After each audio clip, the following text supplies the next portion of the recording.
สบายดีเนาะมื้อนี้จะมากินกาแฟเนาะกาแฟสมุนไพรที่แฮปปี้วันเนาะ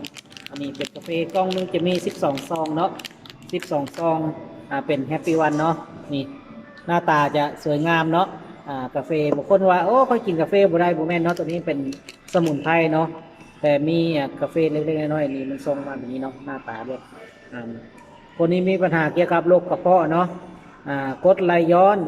เจ็บช่วงน้อยเนาะเจ็บแบบเป็นลูกเกี่ยวกับกระเพาะเนาะเกี่ยวกับโรคกระเพาะเนาะลินสีดวงระบบขับถ่ายบกพร่องเนาะถ่ายเป็นก้อนถ่ายแข็งแบบนี้บางคนก็เป็นถ่ายออกเลือดเนาะ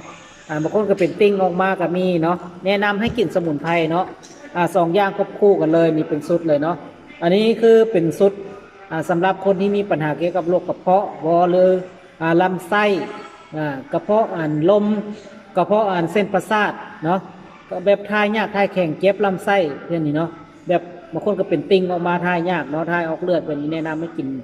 สูตรนี้ก็ได้เนาะคนที่มีปัญหาเกี่ยวกับโรคกระเพาะเพราะว่าจะเป็นโรคกระเพาะอักเสบแพ้ในกระเพาะลำไส้พวกนี้เนาะแนะนำให้กินเลยเจ้ารสชาติจะหอมเนาะถ้าผู้ใดสนใจก็สามารถติดต่อมาได้ตามเบอร์โทรรุ่นมีไรหรือข้างเทิงมีไรเนาะติดต่อมาเลยปรึกษาได้เลยสำหรับคนที่มีปัญหาทางเกี่ยวกับว่าจะเป็นโรคกระเพาะกรดไหลย้อนเจ็บลำไส้พวกนี้เนาะลินสีดวงระยะ1ระยะ2ที่มีท่าออกเลือดแล้วก็เป็นติ่งออกมาแนะนำให้กินเลยเนาะเจ้าสบายดี